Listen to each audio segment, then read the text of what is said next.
செம்ம நியூஸுங்க, super news. 6 cylinder தருவேன் அன்னபூரணி ஸ்கீம்லன்னு சொன்னோம், கொடுத்தோம்ல. 3 சிலிண்டர் கொடுத்தோம். எப்படி கொடுத்தோம்?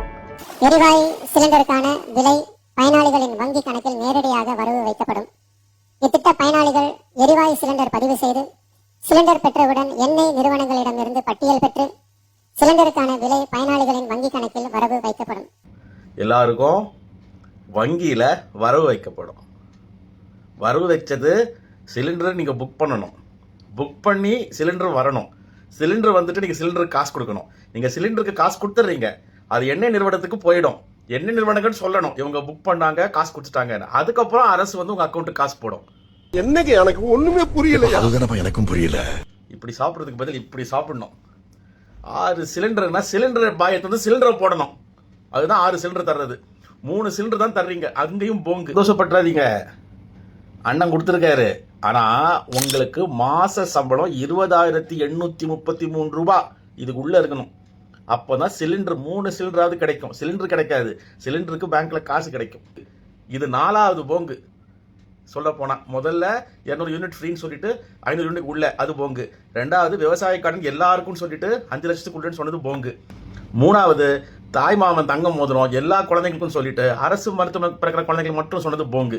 4வது போங்கு இது. 6 சிலிண்டர் சொல்லிட்டு 3 சிலிண்டர். 3 சிலிண்டர்ல இவ்வளவு கண்டிஷன். இதுல என்ன கொடுமை தெரியுமா? இது ஞாபகம் இருக்கா உங்களுக்கு?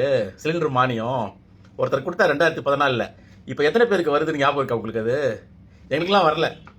சிலிண்டர் மானியம் கதையே தான். சார், இதுல எனக்கு ஒரு கேள்வி சார். மோடி அவர்கள் வந்து 12 சிலிண்டர் தருவேன்னு சொன்னார், ஆனா 9 சிலிண்டருக்கு மானியம் தந்தாரு. இதெல்லாம் உங்களுக்கு மறந்துட்டு இருக்கும்னு நினைக்கிறேன். அப்போ ராகுல் காந்தி வந்து கேள்வி கேட்டார். இத பாருங்க. प्रधानमंत्री जी 9 सिलेंडर से बात नहीं बन रही। प्रधानमंत्री जी 12 सिलेंडर चाहिए हमें 12 सिलेंडर चाहिए। कांग्रेस पार्टी को 12 सिलेंडर चाहिए। हिंदुस्तान की महिलाओं को 12 सिलेंडर चाहिए। எங்களுக்கு 9 வேண்டாம், 12 வேணும். மோடி அவர்களே, காங்கிரஸ்க்கு 12 வேணும், இந்தியாவில் இருக்கிற மகளிர்களுக்கு 12 வேணும் ராகுல் காந்தி கேட்டார். இன்னைக்கு காங்கிரஸ் கேட்குமா? மிஸ்டர் மாணிக்கம் தாகூர், மிஸ்ஸஸ் ஜோதிமணி, இவங்கெல்லாம் இருக்கீங்களா? இல்லைன்னா காங்கிரஸோட எம்எல்ஏ அமைச்சர்கள் நீங்களாம் இருக்கீங்களா? கேட்பீங்களா? 6 சிலிண்டர் வேணும்னு கேட்க தைரியம் இருக்கா? மோடி அவர்களை ராகுல் காந்தி கேட்டோம்னா நீங்களாம் கேட்பீங்களா? முடியாதே. வாக்குறுதி நிறைவேற்றணும்லாம் ஸ்டாலின் சார் மாதிரி பண்ணணும். ஸ்டாலின் சார் நிறைவேற்றின மாதிரி வாக்குறுதி நிறைவேற்றணும். இதெல்லாம் போங்கு.